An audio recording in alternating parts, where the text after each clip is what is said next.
أعوذ بالله من الشيطان الرجيم بسم الله الرحمن الرحيم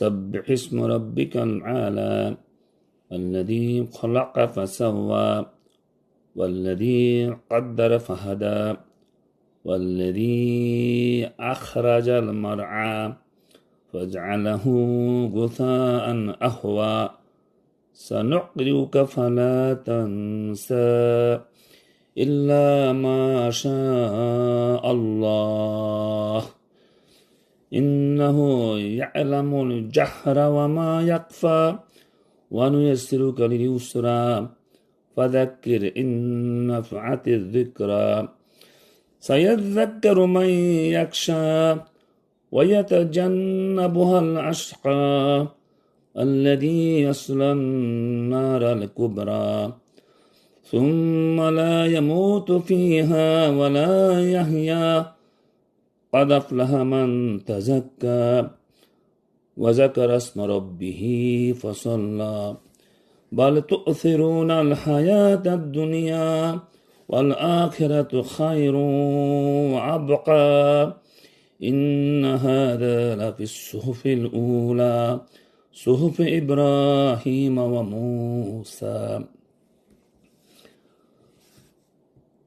সূরাতুল আলা। এই সূরাটিকে মহান আল্লাহ রাব্বুল আলামিন খুব ভালোবাসেন, হাদিসে বর্ণিত হয়েছে। এই সূরার 14 নম্বর আয়াতে বলা হয়েছে কাদ আফলাহা মান তাযাক্কা, সে সফলকাম হবে যে শুদ্ধ হয়। নবীর একটি দোয়া এই আয়াতের সাথে লিঙ্কড আপ, এত সুন্দরভাবে নবী দোয়া করতেন। আল্লাহুম্মা আতি নাফসি তাকওয়াহা ওয়া যাক্কিহা আনতা খায়রু মান যাক্কাহা আনতা ওয়ালিয়ুহা ওয়া মাওলাহা। খুব সুন্দর দোয়া। আমি বলতে আল্লাহুম্মা আতি নাফসি তাকওয়াহা, হে আল্লাহ আমার নাফসকে দান করো তাকওয়া, ওয়া যাক্কিহা এবং তাকে পবিত্র করো, শুদ্ধ করো। আল্লাহুম্মা আতি নাফসি তাকওয়াহা ওয়া যাক্কিহা আনতা খায়রু মান যাক্কাহা আনতা খায়রু, তুমি সর্বোত্তম পবিত্র দানকারী, শুদ্ধ দানকারী। আনতা খায়রু মান যাক্কাহা ওয়া আনতা ওয়ালিয়ুহা, তুমি তার অভিভাবক, ওয়া মাওলাহা এবং তুমি তার মাওলা। এরপরে 16 নম্বর আয়াতে আল্লাহ বলেন বাল তু'থিরুনাল হায়াতাদ দুনিয়া,